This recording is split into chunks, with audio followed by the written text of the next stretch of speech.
Two classics from the early days of Northern Soul, I guess you'd call them. Baby Reconsider, Leon Hayward.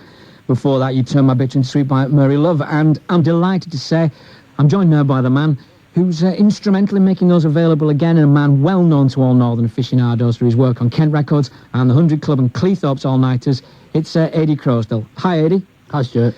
Those two records kind of represent early days of Northern Soul. What are the early days of Northern Soul for you? Where does your love affair with it begin? It started in 1969 in a tiny village called Kelmarsh in the middle of Northamptonshire, miles away from any habitation, where 100 skinheads got together and started an all-night soul dance in a disused railway station. And I was quite a soul fan at the time. I was a big Motown and Geno Washington and Stax fan, but I went to this all-night soul dance and I didn't recognise one record, but they were all great. Yeah.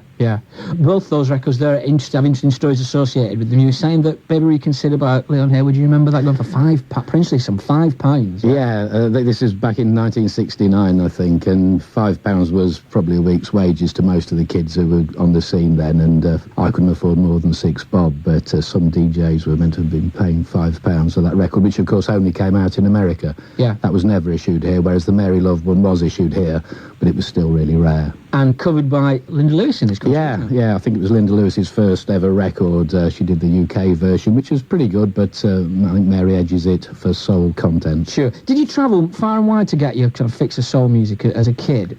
Yes, definitely. I mean, after the first all-nighter, then you're going regularly, and you started to hear of other ones that were on, and of course you end up going to the Torch and to Wigan and to Cleethorpes, and you travel all over the country to hear these. The idea was the DJs were the only ones with the records, and if you wanted to hear them, you had to go. What was the flavour of those? You mentioned the Torch and Wigan. What were the flavour of those early days? Were they kind of religious sort of happenings almost? Yeah, I mean, obviously full of excitement, and all-night dance has got an extra buzz to it, I think, because it is so unusual. Everyone else is going to bed and you're going out and going off to a dance, and the atmosphere was electric, and it was your own little scene that nobody understood as well. Sure. Say a little about the record we're going to hear now on My Baby, Maxine Brown. What is the story behind that at all? Mainly, it's the original of the Manfred Mann hit. It's not specifically a Northern Soul song, but it's the sort of song that you play at the end of a night when the punters are walking out into the daylight. Yeah. Another of Ady Croasdell's choices, Terry Callier, Look at Me Now, an artist back in vogue after, I think, Ady in the 80s. He was a computer programmer, wasn't he? Yeah, I think at Chicago University. That's right, and, he got called over here for a few weekend dances to play some of his 70s funk things, and his whole career has been rejuvenated. Yeah. That leads us on to what I wanted to talk about now, which is how the Wigan Casino era, though it's an era I kind of remember well, some people would say a golden age of that kind of Northern Soul. You would be very much of the opinion that that was just one brief chapter, and since then things moved on. How did things progress after the closure of the casino? It is true that in the 70s most of the out-and-out stomping classics were discovered, and in the 80s people either went for rarer and rarer records, or they slightly changed the style. A record like Terry Callier was actually not that popular in the 70s because it was too mid-tempo. But by the 80s, people were accepting mid-tempo, beat ballads, even a bit of Latin soul and more 70s productions. But, so really the whole of Northern Soul expanded in the 80s. But at the end of the 70s, 79 I think it was, you began your 100 Club all-nighters, didn't you? Yeah, we actually did start in Covent Garden and moved on to the 100 Club, but we've been going for 20 years this August, and we really started going back to the roots of soul music, and we weren't too keen on the 100-mile-an-hour stompers, be they white, instrumental, black or whatever.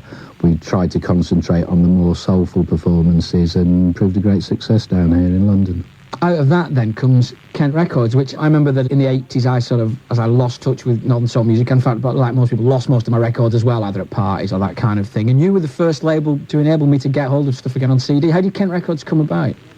The record company Ace Records had got the rights to the Kent and Modern labels in America, and they were putting out the rockabilly and the doo-wop and the blues, and the guy who ran it, Ted Carroll at the time, asked me if I could do a soul LP, which I did, and it coincided with the mod revival as well, so you got disaffected Northerners who weren't being catered to, you got young mods and just general music fans who liked a good LP, and the tracks were great and they sold well. And it's gone from strength to strength, I think it's fair to say, isn't it? Yeah, we did 97 vinyl LPs, and now we're well in probably about 100 CDs we're up to now. Briefly introduce this track, J.D. Bryant, because there's a bit of a tale about that as well, isn't there? Yeah, this is from the Shrine label out of Washington, which is reputed to be the rarest soul label and probably the rarest label in the world ever, certainly in terms of prices for the records.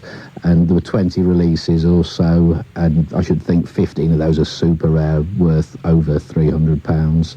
And this one, I think there's only 2 copies known, and they would easily fetch £5,000 a piece if they ever came up for sale. Better be careful with it then. I won't be coming back, JD Brighton. If you do have a copy of that Gathering Dust in the back of your garage, please do get in touch.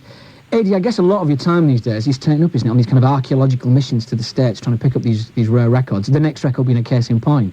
Yeah, it's a lot of fun doing the research into these labels, because once you know you want to release some tracks, you've got to work out who owns the rights to them in America and who has the master tapes. And in the course of that, you have some wonderful surprises. One guy we tracked down is a bloke called Dave Hamilton in Detroit, who it turned out had a super rare recording, which was played by Richard Serling in 1980, covered up as Rose Valentine because nobody knew who it was actually by.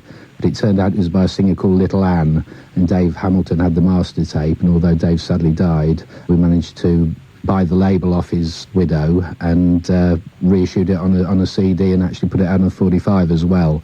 And Little Ann we managed to contact, who sang the song, and she's hopefully going to come over to England and sing it live on stage for all her fans over here now. So many years after the event, she's kind of become a cult artist. Yeah, I had to ring her up, and I mean, she only ever had one side of 145 issued in America, and I had to ring her up and tell her that about 5 or 6 of her unissued tracks were being danced to all over dance floors in England, and she was completely overwhelmed by it, really was. Bless you. Little Ann, What Should I Do? What Should I Do by Little Ann. Do you think it's fair to talk about a Northern Soul renaissance? I mean, I know you're heavily involved in it. Is it going through a boom time at the moment? Yeah, I would say it's one of the sort of cyclical 5-year booms that we do have. It's slightly trendy now, you know.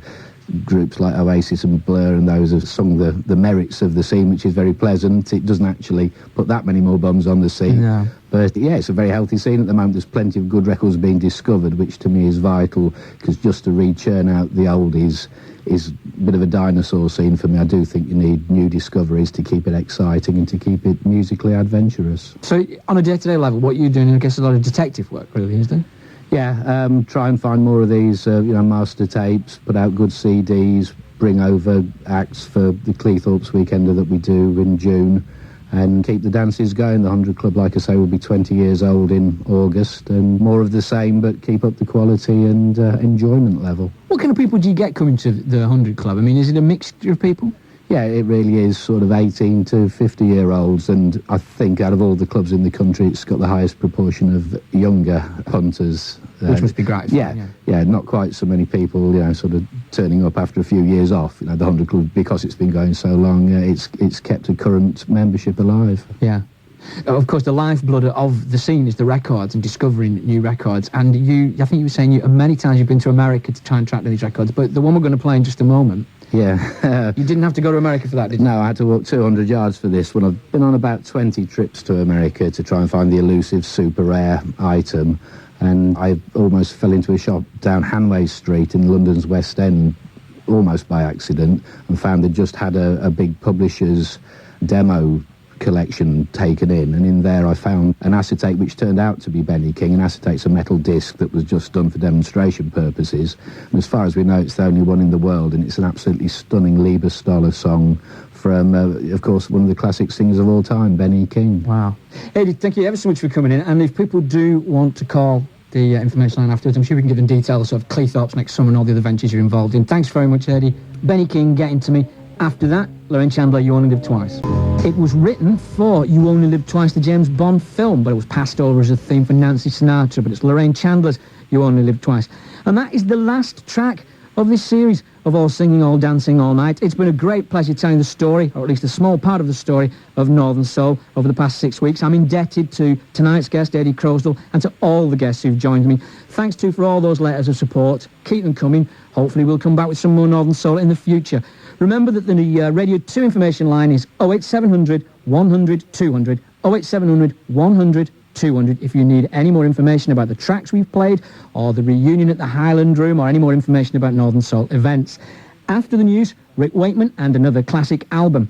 Then next week, soul of a different variety, but undoubtedly high quality from Andy Peebles. But from producer Dave Shannon and me, Stewart McConey, it's good night. 88 to 91 FM, this is Radio 2 from the BBC.